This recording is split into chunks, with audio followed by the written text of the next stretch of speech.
Maupo kayo. Naku, tingnan niyo itong bagong discovery ko. Yan. Oo. Ipapasok mong artista. Bakit naman ho, Daddy Bobby? Bihisan niyo lang yan. Naku, makikita niyo ang ganda-ganda niya. Sa iba mo na lang ipasok yan. Huwag dito. Bakit po? Naghubad kami ng artista dito, hindi kami nagbibihis, ano?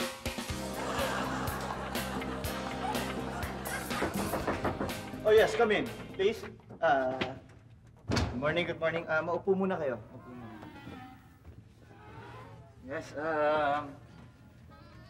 so, Iha, ready ka bang sa mga daring na role? Opo. Okay na okay yan. Sanay na sanay po talaga akong maghubad. Actually, sa club nga po ako na-discover habang nagsasayaw. Ganun ba? Sige nga, Iha, maghubad ka nga. Ha? Parang naasiwaho ako eh. Sandali, kala ko ba sanay ka maghubad tapos ngayon, bakit naasiwa ka? Sanay po akong maghubad sa maraming tao. Go, mag-discount po kayo. Dali, parang hindi ako masyadong maasiwa.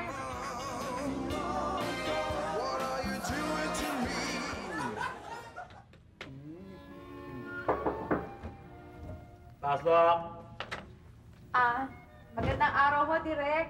Ako po yung mag-a-apply na maging artista. Mag-audition ho ako.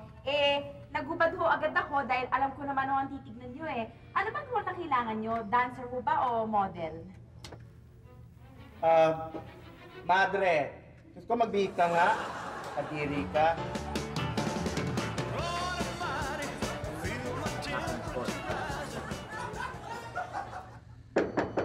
Ikaw din. Direk! Ay, pasok. Bago akong alaga. Talaga? Oo, si Anton. Talaga? Wow! Anton yun ang pangalan. Ako bagay na bagay sa ginagawa kong script. Anton? Sige nga, maghubad ka nga. Yes, direct. Kanina. Okay lang mo sa kanya maghubad kasi sabi niya maganda raw ang katawan niya. Ay, di mabuti. O, tuloy, maghubad ka na ganyan. Matutuwa kayo dyan Talaga? Oo. Naku, ikaw talaga. Ang galing mong pumili. At ang itsura, tingnan mo naman, Ay, Direk. naku, Di ba? Ano, direct? Ay nga. Ayos ba katawan ko? Flawless ba? Pero, Pasok!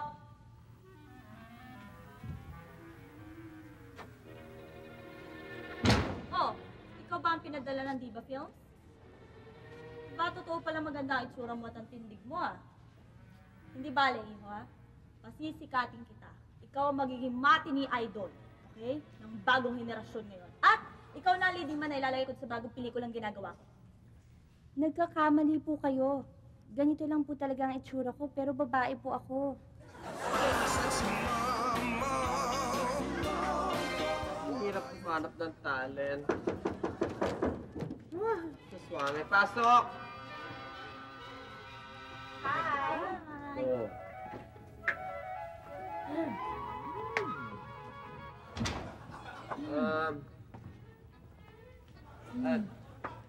Umalis na kayong lahat. Sige na. Ikaw maiwan ka. Alis na. Goodbye. Goodbye. Maiwan ka. Ang gaganda ng mga kasabayan ko, Siguro, bakit niyo ba ako pinili? Siguro dahil, alam ko na to, ako yung talent na gagawin yung papakain sa buhaya, no? Hindi. Ikaw yung gaganap na buhaya.